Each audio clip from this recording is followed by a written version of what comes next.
Alright, mga sangkay, maki-update po tayo sa ganap ngayon kay former President Rodrigo Duterte.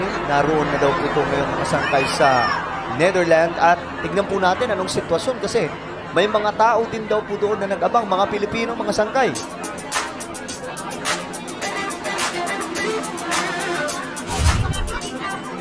Yo, what's up guys? This is me, Sangkay Janzan 9, back for another vlog today. Kumusta po mga kababayan? Mga solid sangkay na nanonood ngayon. Magandang oras po sa inyong lahat. So ito, pag-usapan po natin mga sangkay itong nangyayari ngayon sa Pilipinas. Lalong-lalo na po kay dating Pangulong Rodrigo Duterte. Masyado po mainit ito usapin. No, hindi lamang sa Pilipinas, kundi buong mundo mga sangkay. Tayo ay pinag-uusapan. Diyos mo yung maribar.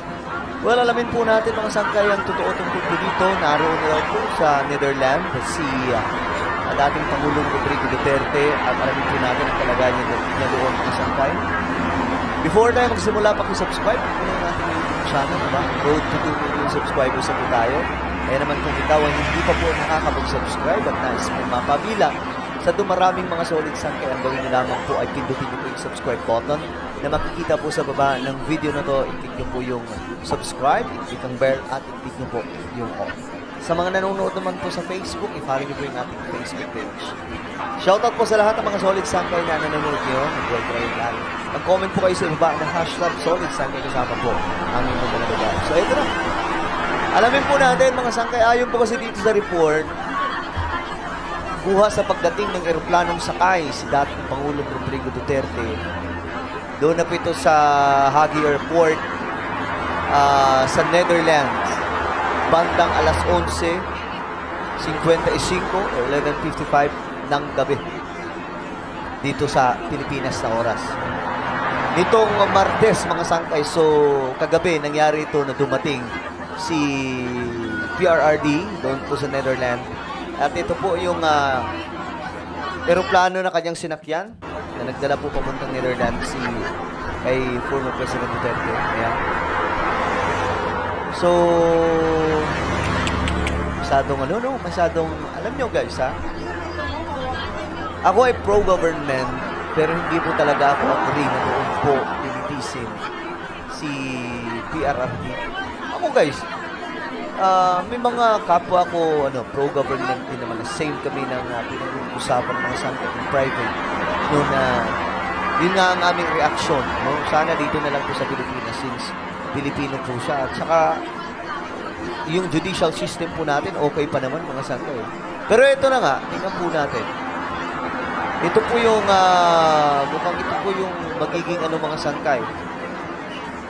Lugar ata ni PRRD. Ngayon, eto, tingnan po natin. Ito yung mga tao ngayon, mga sangkay doon. Ayan. Ito yung crowd. Sabi dito, a crowd of former President Rodrigo Duterte supporters are seen in the front. Okay? In front of the Hague okay.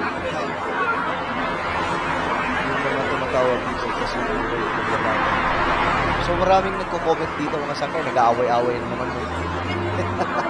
Ewan ko ba tayo mga Pilipino? Pambira, talagang involved po tayo sa politics, no? Parang ito po atang mas highlight ngayon sa ating bansa. Yung mga artista, mukhang tabi muna kayo. Ito muna yung pag-uusapan. O, ayan. Marami po mga Pilipino doon, mga sangkay. Ayan. Nandun sila, nag-aabang.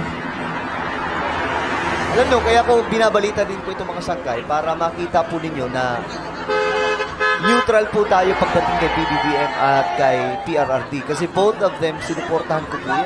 Partagulan ako para sa kanyang dalawa, mga sangkay. At ngayon, alam nyo, ang makakatulong lang talaga kay Tatay Digong, si PBBM. Yun lamang po, wala pong iba dyan masakit. Kumbaga, kung mayroong alas po si PRRD dyan na kailangan lamang po si PBBM yung kanyang kaibigan. Ngayon, mga sangkay, si VP Sara ay nagpaabot ng pasasalamat, Lubos ang aking pasasalamat sa mga kababayan nating nagtatrabaho sa Dubai International Airport at sa ito na. Maraming salamat. Okay. Salamat po siya. Ngayon ito yung video mga sangkay, actual video. Kung saan nagaganap po yung napakaraming mga kababayan po natin na nagpuntahan po mismo mga sangkay. Ewan ko anong lugar ito. Ano yung makita?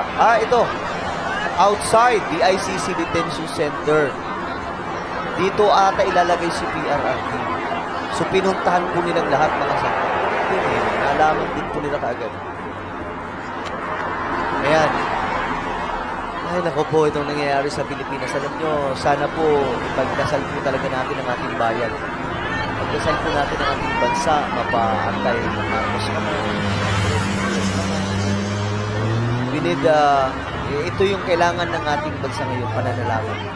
Ngayon si PRRD, mga sangkay, meron pong sinabi dito. Ito, panoorin po natin. To my countrymen, just to give you the current situation. I am about to land sa galing ako Dubai. So long ako, so long flight. Okay ako. So okay daw po si Tatay Digong ngayon po, okay ako. Do not worry. And I think this is something to do with the law and order. At sinasabi ko naman sa mga police, military, at ako ang manuwa. Ito na nga. For all of the whatever happened in the past. Ito na yung front sa ating law enforcement. Sinabi ko, I will protect you.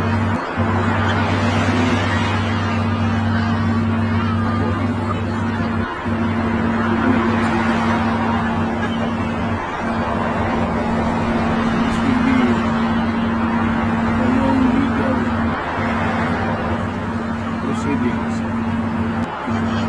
say to you na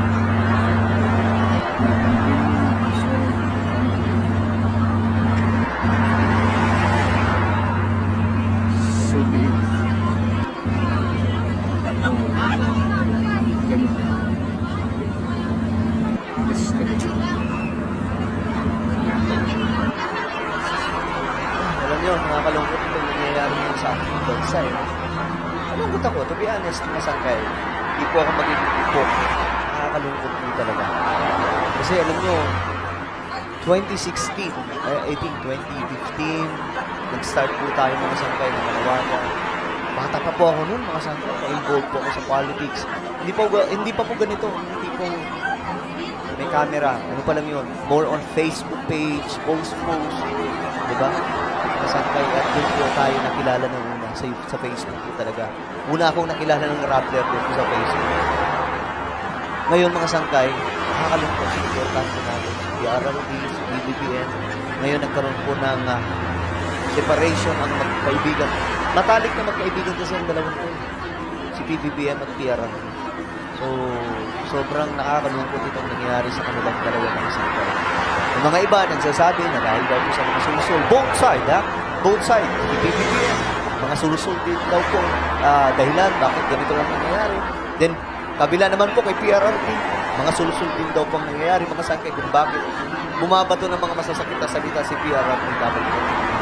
Kasi alam nyo, si PRRD talagang matindi po yung mga banat kay BBBM. Pero tayo, mga sangkay, ayun na nga, maging kalmado lamang po tayo sa mga nangyayari. Ayon po kay, ito, basahin na lamang po natin. Sabi po ni PRRD, for all of the whatever happened in the past, ako na yung mag-phone sa ating law enforcement, pati military. Sinabi ko na, I will protect you and I will. Ako ang managot sa lahat. This will be a long legal proceedings. But I say to you, I will continue to serve my country and so be it kung ganun ang destiny ko. Salamat.